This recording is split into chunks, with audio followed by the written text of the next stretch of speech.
On a misty March morning in 1803, a group of fishermen along Japan's eastern coastline spotted something drifting among the waves. At first glance, it didn't resemble a boat. It looked more like an intricately carved object, something more akin to a ceremonial relic than a vessel meant for travel. Intrigued, they hauled it to shore, and it was on that remote stretch of beach that one of Japan's oldest unsolved mysteries began to unfold. So fasten your seatbelt as we dive into today's mystery. But first, you'll have incredible luck if you like, and subscribe before this video ends.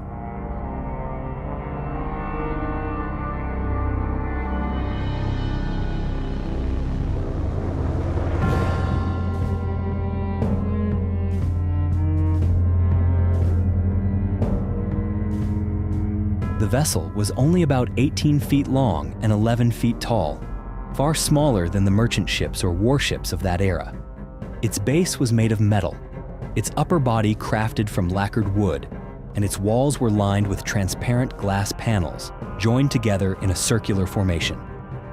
It had the appearance of a meticulously crafted artifact, something built with clear intent and technical precision that the local villagers had never encountered before. From within the vessel emerged a strange woman. She stood roughly 5 feet tall, her skin so pale it seemed to glow in the morning sun, and her hair blazed a deep red, like dried blood. She spoke a language no one could understand, unlike any Japanese dialect, and not even remotely similar to the tongues of Dutch or Portuguese merchants who occasionally passed through the ports of Nagasaki. All the while, as she was surrounded by curious eyes, she clutched tightly a wooden box about 2 feet long. Inside the vessel were containers of drinking water, a small supply of dried provisions, and strange symbols etched into the wooden walls, as if she had been deliberately prepared for this journey, though the destination was clearly not part of any known plan. The villagers didn't know how to respond to her. They had never seen a human being quite like her before. And in a country where everything was governed down to the smallest detail, the sudden appearance of a foreign woman aboard such a bizarre craft was not just rare, it was something that placed the entire village on a delicate line between wonder and fear. As the villagers gathered around the vessel, unsure whether they stood before something sacred or something dangerous, the woman remained seated in silence, her arms wrapped tightly around the wooden box. From within the crowd stepped an elderly man, a village elder who had spent nearly his entire life on this very land. He gazed at the woman for a long moment before softly speaking, saying that he had once heard a story, long ago, that mirrored what now lay before them. It was the tale of a foreign princess, one who had dared to defy an arranged marriage in the name of true love. Her lover had been executed, and she had been sentenced to exile. According to the elder, the box she clutched so tightly might well contain the final remnant of that love, a severed head. At those words, a chill crept down the spines of those present.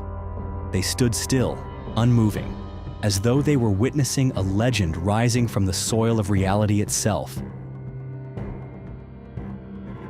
As the long day passed in silence, no one in the village knew what to do with the woman. She was not a criminal, but neither could she be considered a guest. The village elders gathered in hushed deliberation. They understood that keeping her could lead to consequences they could not predict. At that time, Japan was under the Sakoku policy, a harsh and unforgiving form of isolationism. Any interaction with foreigners, no matter how small, was deemed a transgression. If the imperial court were to learn that a humble fishing village had harbored a foreign woman, the punishment could be severe. The entire village might even be erased from maps, as a warning to others. One elder spoke solemnly. If this woman had truly been fated to drift between the waves, then returning her to the sea would be an act of mercy in itself. And so, they resolved to send her and her vessel back into the ocean. The boat, now called Utsuro-bune, or the Hollow Ship, was gently pushed into the open water. The woman remained exactly as she had been, seated in silence, arms wrapped around her box. And then, the current slowly carried her away, as if she had never existed at all. Stories like this one usually drift quietly into obscurity, much like the vessel itself, swept away by the tide. But what makes the legend of the mysterious woman and the Utsuro-bune truly remarkable is that it did not vanish into the fog of folklore. It was carefully and unmistakably documented in the historical records of Edo period Japan. Across the yellowed pages of the 19th century, the tale appears not once, but in several distinct accounts. Oshuzaki, Toen Shosetsu, Ume no Chiri. Each manuscript contains slight variations, as though the story had washed ashore on different lands, retold in different voices. And yet, the core elements remain uncannily consistent. The strange, circular boat, the red-haired woman, the incomprehensible language, and the box that no one was allowed to open. It didn't stop there. Japanese scholars of the 19th century began posing questions that, even now, remain unanswered. They asked, where did the vessel come from? Who could have built it? And why would a craft so unusual appear in a nation that, at the time, was entirely sealed off from the outside world? Though the ancient records never explicitly state where the woman had come from, many modern scholars have noted uncanny similarities between her appearance and the fashion once popular in a land thousands of miles to the north, Russia, in the era following Catherine the Great. When placed alongside notes from Dutch merchants who had interacted with Russians, the pieces began to form a picture too compelling to ignore. She may have been Russian, or at the very least, from a Eurasian culture where snowbound landscapes and royal bloodlines coexisted in gilded palaces shadowed by silent revolutions. One of the earliest to propose this theory was Kokushi Debakin, a Japanese scholar from the early 19th century. He had thoroughly studied every written account of the Utsuro-bune and compared them with the testimony of a Japanese sailor named Dakuyo Kayu, who had shipwrecked and lived in Russia for a decade, from 1782 to 1792. Dakuyo recalled having seen Russian women with red hair, clad in thick coats trimmed with white fur, and using handwritten symbols entirely unfamiliar to anyone in the East. He described the script as slanted, rounded, and flowing, something that many believe closely resembled the markings etched into the interior of the Utsuro-bune. Of course, these symbols did not match any known writing system, not even Cyrillic. While the theory of a northern woman drifting to Japan has sparked much debate, another path leads us inward, into the very heart of Japanese culture itself. Within Japan's vast repository of myth and ancient folklore lies a story seldom told, yet filled with startling parallels. It is the legend surrounding the origins of the Kono clan, an actual noble family that once ruled a significant portion of the island of Shikoku.